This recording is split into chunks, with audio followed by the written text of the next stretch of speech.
ಈ ಪಟ್ಟಣದಲ್ಲಿ ಸ್ವಚ್ಛತೆಯೇ ಮರೀಚಿಕೆ. ಎಲ್ಲಿ ನೋಡಿದ್ರೂ ಕಸ ಕಸ. ಸ್ವಚ್ಛ ಭಾರತದ ಕಲ್ಪನೆ ಮಂಗಮಾಯ. ಸ್ವಚ್ಛತೆ ಬಗ್ಗೆ ಪುರಸಭೆ ಅಧಿಕಾರಿಗಳಾಗಲಿ ಆಡಳಿತಾಧಿಕಾರಿಗಳಾಗಲಿ ಮರೆತಂತೆ ಕಾಣ್ತಾ ಇದೆ.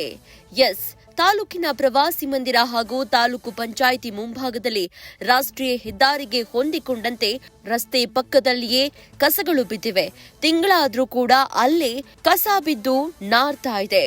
ಇನ್ನು ವಾರ್ಡ್ ನಂಬರ್ 1 ವಿದ್ಯಾನಗರದಲ್ಲಿ ಶಾಲೆಗಳ ಸುತ್ತಮುತ್ತ ಹಾಗೂ ಖಾಲಿ ನಿವೇಶನಗಳ ಸುತ್ತಲೂ ಕೂಡ ಕಸದ ರಾಶಿಯೇ ಕಾಣ್ತಾ ಇದೆ.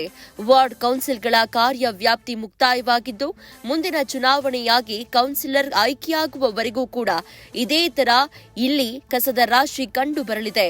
ಸಾಂಕ್ರಾಮಿಕ ರೋಗಗಳು ಹರಡುವ ಮೊದಲು ಅಧಿಕಾರಿಗಳು ಎಚ್ಚೆತ್ತು ಈ ರೀತಿಯ ಒಂದು ದುರ್ವಾಸನೆ ಬರ್ತಾ ಇರುವ ವಾತಾವರಣವನ್ನ ಕ್ಲೀನ್ ಮಾಡಬೇಕಾಗಿ ಮನವಿಯನ್ನ ಮಾಡಿಕೊಳ್ತಿದ್ದಾರೆ. ಇನ್ನು ಚರಂಡಿ ಅಕ್ಕಪಕ್ಕದ ಇಕ್ಕೆಲೆಗಳಲ್ಲಿ ಕೂಡ ಒಮ್ಮೆ ತೆಗೆದ ಕಸವನ್ನ ತುಂಬಾ ದಿನವಾದ್ರೂ ಅಲ್ಲಿಯೇ ಇರುವಂತೆ ಮಾಡಿದ್ದಾರೆ. ಸ್ವಚ್ಛತೆ ಎಂಬುದು ಈ ಒಂದು ವ್ಯಾಪ್ತಿಯಲ್ಲಿ ಮರೀಚಿಕೆಯಾಗಿದೆ.